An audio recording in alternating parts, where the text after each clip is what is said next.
Assalamualaikum warahmatullahi wabarakatuh. Halo semuanya, perkenalkan nama saya Siti Ramawati, NIM 2304322. Saya di sini mewakili kelompok saya, yaitu kelompok 1, untuk membawakan materi hasil diskusi kelompok kami.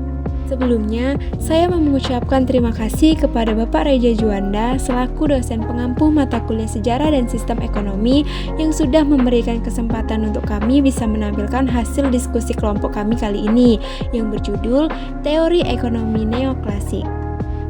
Baiklah, untuk mempersingkat waktu, langsung saja kita masuk ke materi 1. 1. Pengertian teori ekonomi neoklasik. Teori neoklasik adalah suatu pendekatan dalam ekonomi yang mengembangkan dan memperbaiki teori klasik dengan menekankan pentingnya perilaku rasional individu dalam pengambilan keputusan ekonomi, serta peran pasar bebas dalam alokasi sumber daya alam. Ini menekankan konsep seperti utilitas, harga relatif, dan keseimbangan pasar. 2. Sejarah teori ekonomi neoklasik. Teori neoklasik muncul sebagai respon terhadap kelemahan yang dianggap ada dalam teori klasik pada abad ke-19. Pengembangannya dimulai pada akhir abad ke-19 dan awal abad ke-20. Beberapa tokoh kunci dalam pengembangan teori neoklasik meliputi William Stanley Jevons, Karl Menger, dan Leon Wallace. 3. Tahun teori ekonomi neoklasik berkembang. Pada tahun 1871, Jevons, seorang ekonom Inggris, menerbitkan bukunya yang berjudul The Theory of Political Economy, di mana ia memperkenalkan konsep utilitarian marginal yang menyatakan bahwa manfaat tambahan dari konsumsi barang yang berkurang dengan setiap unit bertambah yang dikonsumsi. Pada saat yang hampir bersamaan, Karl Menger, seorang ekonom Austria, dan Leon Wallace, seorang ekonom Prancis, juga secara independen mengembangkan ide-ide yang serupa dalam teori ekonomi mereka sendiri.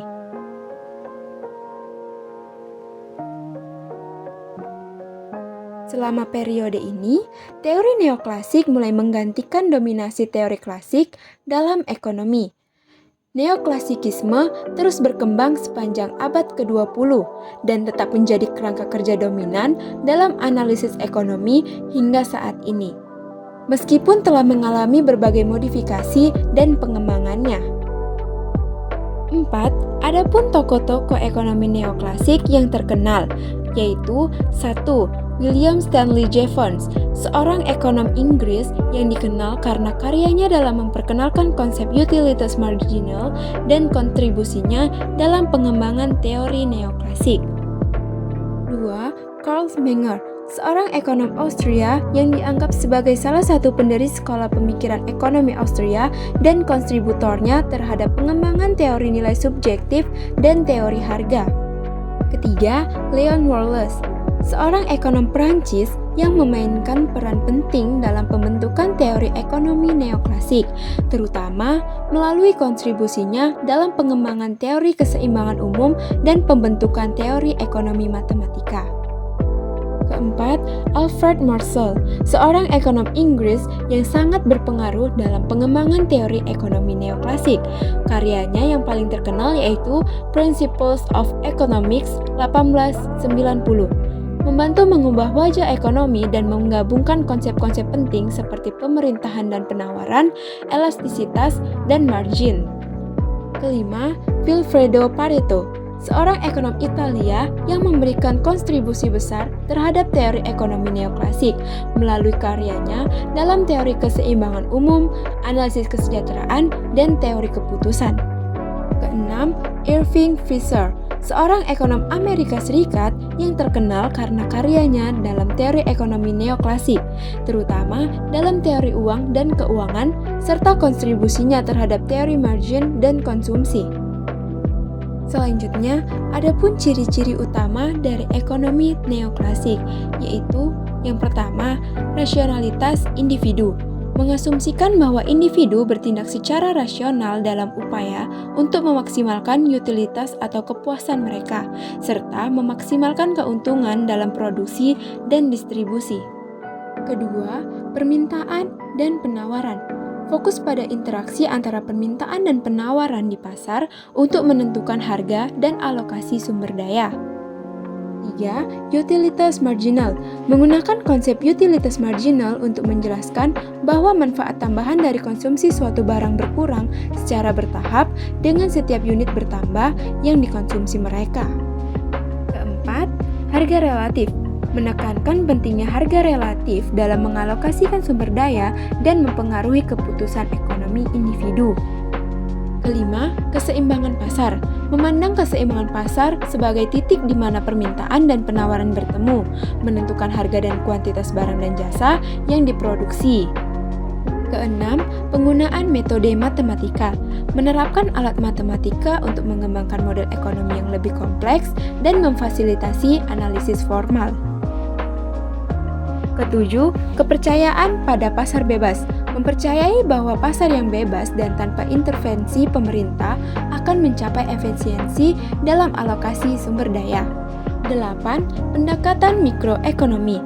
Lebih menekankan pada analisis tingkat individu atau perusahaan daripada tingkat agregat ekonomi secara keseluruhan. Selanjutnya, fungsi teori ekonomi neoklasik. Teori ekonomi neoklasik memiliki beberapa fungsi penting dalam pemahaman dan analisis masalah ekonomi, di antaranya sebagai berikut. 1. Penjelasan fenomena pasar. Teori neoklasik memberikan kerangka kerja untuk memahami bagaimana harga dan kuantitas barang dan jasa ditentukan di pasar, dengan fokus pada interaksi antara permintaan dan penawaran. Kedua, pengambilan keputusan individu.